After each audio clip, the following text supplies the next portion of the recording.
ബഹുമാനപ്പെട്ട ഉദുമ MLA സംസാരം കേട്ടാൽ കഴിഞ്ഞ പാർലമെന്റ് തെരഞ്ഞെടുപ്പിൽ ഞങ്ങളെല്ലാം പരാജയപ്പെട്ടു, അവരെല്ലാം ജയിച്ചു എന്നുള്ള രീതിയിലാണ്. സാർ, ഇവിടെ നമ്മുടെ രാജ്യത്തെ പാർലമെന്റ് തെരഞ്ഞെടുപ്പ് കേരളത്തിൽ നടന്നത് രണ്ടാം ഘട്ടമായിട്ടാണ് നടന്നത്. ആ സന്ദർഭത്തിൽ നമുക്കറിയാം, ഇന്ത്യയിലെ ജനങ്ങളെല്ലാം BJP 400-ലധികം സീറ്റ് കിട്ടി അധികാരത്തിൽ വരുമെന്നുള്ളൊരു ധാരണയും പ്രചരണവുമായിരുന്നു രാജ്യത്തെമ്പാടും നടന്നിരുന്നത്. അതൊരു 4ാമത്തെ ഘട്ടത്തിലാണ് കേരളത്തിൽ തെരഞ്ഞെടുപ്പ് നടന്നിരുന്നതെങ്കിൽ എന്തായിരിക്കും കേരളത്തിലെ ജനങ്ങളുടെ സ്ഥിതി എന്നതിനെ സംബന്ധിച്ച് നമുക്ക് ഊഹിക്കാവുന്നതേ ഉള്ളൂ. ഇപ്പോൾ അദ്ദേഹം ഒരു സീറ്റ് കിട്ടി എന്ന് പറഞ്ഞു, ആ ഒരു സീറ്റ് പോലും കിട്ടുമാകാത്ത സാഹചര്യം ഉണ്ടാകുമായിരുന്നു എന്നുള്ള കാര്യത്തിൽ യാതൊരു സംശയവുമില്ല. ഞാൻ രാഷ്ട്രീയത്തിലേക്ക് കടക്കുന്നില്ല. ഈ ധനാഭ്യർത്ഥനയെ ഞാൻ എതിർക്കുകയാണ് സാർ. സംസ്ഥാനത്തിൻ്റെ സാമൂഹ്യ സാമ്പത്തിക വീക്ഷണത്തിൽ ഫിഷറീസ് മേഖലയ്ക്ക് ഒരു പ്രധാന സ്ഥാനമാണുള്ളത്. കാരണം ഇത് കേരളത്തിൻ്റെ ജനങ്ങളുടെ സാമ്പത്തിക വളർച്ചയ്ക്കും വരുമാന ലഭ്യതയ്ക്കും സഹായമാകുന്ന ഒരു മേഖലയാണ്. കേരളത്തിലെ തീരദേശ മേഖല എന്ന് പറയുന്നത് ഏകദേശം 590 കിലോമീറ്ററാണ്. നിലവിൽ കേരളത്തിൽ 222 മത്സ്യഗ്രാമങ്ങളും 113 ഉൾനാടൻ മത്സ്യഗ്രാമങ്ങളുമുണ്ട്. ഈ ഗ്രാമങ്ങളിലാകെ 10 ലക്ഷം ജനസംഖ്യയാണുള്ളത്.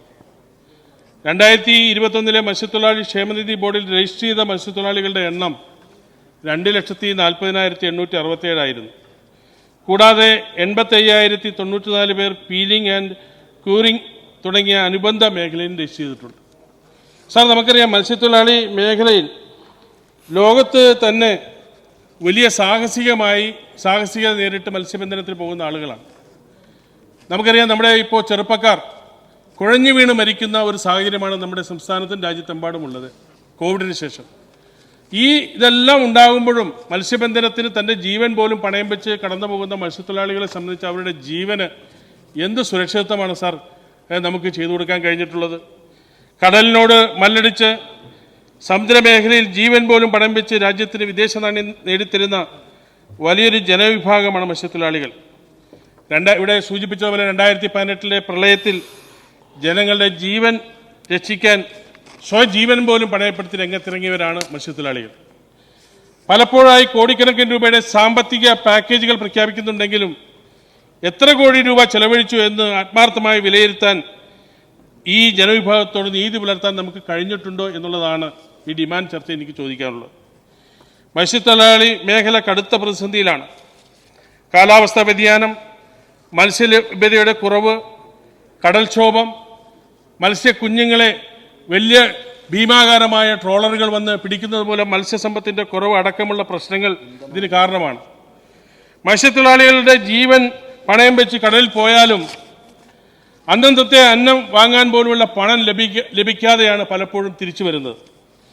എല്ലാ വർഷവും ഉണ്ടാകുന്ന ട്രോളിംഗ് നിരോധനത്തിലൂടെയും കാലാവസ്ഥാ മുന്നറിയിപ്പും മത്സ്യബന്ധനത്തിന് പോകാൻ കഴിയുന്ന വളരെ കുറച്ച് ദിവസങ്ങൾ മാത്രമാണ്. 2022-21 വർഷത്തിൽ 100 ദിവസത്തിൽ താഴെ മാത്രമാണ് മത്സ്യബന്ധനത്തിന് പോകാൻ കഴിഞ്ഞിട്ടുള്ളത് എന്നുള്ളതാണ് ഞാൻ മനസ്സിലാക്കുന്നത്. വരുമാനമില്ല, തൊഴിൽ ചെയ്യാനാവുന്നില്ല, വായ്പയ്ക്കായി പൊതുമേഖലാ ബാങ്കുകളെ ആശ്രയിക്കാൻ ആസ്തിയില്ല, വട്ടിപ്പലിശക്കാരുടെ സാമ്പത്തിക ചൂഷണത്തിന് വിധേയമാകുന്നു, കടലെടുത്തു പോകുന്ന വീടും ഭൂമിയും എന്നേക്കുമായി നഷ്ടപ്പെടുന്നത് നോക്കി നിന്ന് നെടുവീർപ്പിടാൻ മാത്രം കഴിയുന്ന വലിയൊരു ജനവിഭാഗമായി ഇന്ന് മത്സ്യത്തൊഴിലാളികൾ മാറിയിരിക്കുകയാണ് സാർ. ബഹുമാനപ്പെട്ട മന്ത്രി നിയമസഭയിൽ വളരെ വാചാലമായി പുനർഗേഹം പദ്ധതി സംബന്ധിച്ച് പ്രതിപാദിക്കുകയുണ്ടായി. സാർ, ഈ പദ്ധതി നടപ്പാക്കുന്നതിന് വലിയ വെല്ലുവിളികളാണ് ഇപ്പോൾ നേരിട്ടുകൊണ്ടിരിക്കുന്നത്. ഇവിടെ പുനർഗേഹം പദ്ധതിയിൽ അതിന് അർഹരായ 18,000 ഗുണഭോക്താക്കളുണ്ട് എന്നുള്ളതാണ് യഥാർത്ഥത്തിലുള്ള കണക്ക്. പക്ഷേ ഇന്ന് എത്ര പേർക്ക് ഈ പുനർഗേഹം പദ്ധതിയുമായി ബന്ധപ്പെട്ട ആ പദ്ധതിയുടെ ഭാഗമാക്കാൻ കഴിഞ്ഞു എന്നത് നമുക്ക് ചിന്തിക്കേണ്ട ഒരു വിഷയമാണ്. സാർ, പുനർഗേഹം പദ്ധതി പ്രകാരം സ്ഥലം വാങ്ങുന്നതിന് 6 ലക്ഷം രൂപയും വീട് നിർമ്മിക്കുന്നതിന് 4 ലക്ഷം രൂപയും വിനിയോഗിക്കാം.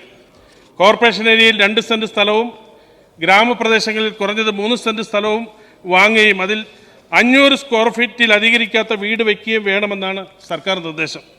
സാർ, ഇത് ഒട്ടും പ്രായോഗികമല്ല. എറണാകുളം പോലൊരു ജില്ലയിൽ കടലോരത്ത് താമസിക്കുന്ന മത്സ്യത്തൊഴിലാളികളെ സംബന്ധിച്ചിടത്തോളം അവരുടെ ആവാസ വ്യവസ്ഥയ്ക്ക് അനുയോജ്യമായ ഒരു വീട് നിർമ്മിക്കുക എന്നത് അപ്രായോഗികമാണ്. അതുകൊണ്ട് തന്നെ മത്സ്യത്തൊഴിലാളി മേഖലയിൽ പുനർഗേഹം പദ്ധതിയുടെ സ്വീകാര്യത ഉണ്ടാക്കുന്നതിനുള്ള നടപടികൾ കാലാനുസൃതമായ മാറ്റങ്ങൾക്ക് വിധേയമായി നടപ്പാക്കണമെന്നുള്ളതാണ് എനിക്ക് സൂചിപ്പിക്കാനുള്ളത്. സർ, മത്സ്യത്തൊഴിലാളി മേഖലയിൽ മണ്ണെണ്ണയുടെയും ഡീസലിൻ്റെയും വില കുതിച്ചു കയറുമ്പോൾ അവർക്ക് വലിയ ബുദ്ധിമുട്ടാണ് നേരിട്ടുകൊണ്ടിരിക്കുന്നത്. നമുക്കറിയാം, ശ്രീ ഉമ്മൻചാണ്ടി കേരളത്തിൻ്റെ മുഖ്യമന്ത്രി ആയിരുന്നപ്പോൾ 50 രൂപ മണ്ണെണ്ണയ്ക്ക് ഉണ്ടായിരുന്നപ്പോൾ 25 രൂപ സബ്സിഡി നൽകിയിരുന്നു. എന്നാൽ ഇന്ന് മണ്ണെണ്ണയുടെ വില 120 രൂപ ആയപ്പോഴും 25 രൂപയാണ് സബ്സിഡി നൽകുന്നത്. അതും കൃത്യമായി നൽകാൻ കഴിയുന്നില്ല. അതുകൊണ്ട് തന്നെ 140 150 രൂപയ്ക്ക് കരിഞ്ചന്തയിൽ മണ്ണെണ്ണ വാങ്ങി മത്സ്യബന്ധനം നടത്തേണ്ട അവസ്ഥയാണ് മത്സ്യത്തൊഴിലാളികൾക്ക്. അതുകൊണ്ട് ഒന്നെങ്കിൽ സർക്കാർ മത്സ്യത്തൊഴിലാളികൾക്ക് മണ്ണെണ്ണ സബ്സിഡി വർദ്ധിപ്പിക്കുകയോ അല്ലെങ്കിൽ അവരുടെ സാമൂഹ്യ അന്തരീക്ഷത്തിന് ഉതകുന്ന രീതിയിൽ CNGയിലേക്കോ ഡീസലിലേക്കോ അവരുടെ യാനങ്ങൾ മാറ്റുന്നതിനുള്ള സഹായം ചെയ്തു കൊടുക്കണം എന്നുള്ളതാണ് എനിക്ക് സൂചിപ്പിക്കാനുള്ളത്. സാർ, ഇന്ന് ആയിരക്കണക്കിന് കോടി രൂപയുടെ വരുമാനമാണ് നമുക്ക് ബോട്ടുകളിലൂടെ നമുക്ക് ലഭിക്കുന്നത്, അവരുടെ ബോട്ടിങ്ങിലൂടെ ലഭിക്കുന്നത്. സാർ, അവരെ ഇന്ന് ഒരുപാട് പ്രശ്നങ്ങൾ നേരിടുകയാണ്. കോടിക്കണക്കിന് രൂപയാണ് നമ്മുടെ മത്സ്യസമ്പത്ത് ഫിഷിങ്ങിലൂടെ അവർ നേടിത്തരുന്നത്. പക്ഷേ നമുക്കറിയാം, ഇന്ന് ബോട്ടുടമകൾ വല്ലാത്ത പ്രതിസന്ധിയാണ്. ഇന്ന് നമുക്ക് അതുമായി അവരുടെ പെർമിറ്റ് ഫീസ് 500 രൂപ മുതൽ 3000 രൂപയാണ് ബോട്ടിൻ്റെ നീളമനുസരിച്ച് അന്യ സംസ്ഥാനങ്ങളിൽ പെർമിറ്റ് ഫീസ് എങ്കിൽ നമ്മുടെ സംസ്ഥാനത്ത് ഇവിടെ 2100 മുതൽ 26,500 രൂപ വരെ ആയി ഉള്ളതാണ് എന്നുള്ളതാണ് യാഥാർത്ഥ്യം.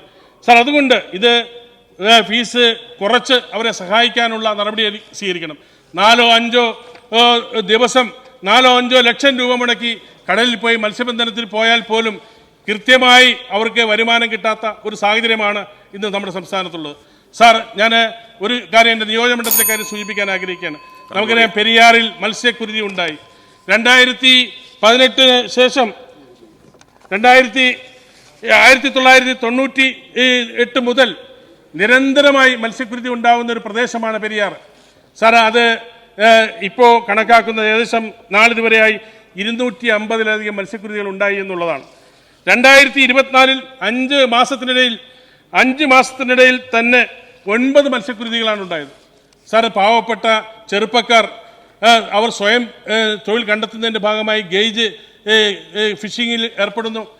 CMFRIയുടെ സബ്സിഡി കിട്ടുന്നു, ബാങ്കിൽ നിന്ന് വായ്പ എടുക്കുന്നു. സാർ, ഒരു മിനിറ്റ് സാർ, വായ്പ എടുക്കുന്നു. അങ്ങനെ അവർ മത്സ്യബന്ധനം നടത്തുന്ന അവരുടെ പ്രതീക്ഷയാണ് ഈ രാസമാലിന്യം ഒഴുകി നഷ്ടപ്പെടുന്നത്.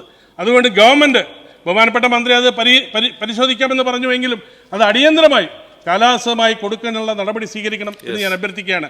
സാർ, ഒറ്റ കാര്യം കൂടി പറഞ്ഞ് അവസാനിപ്പിക്കണം.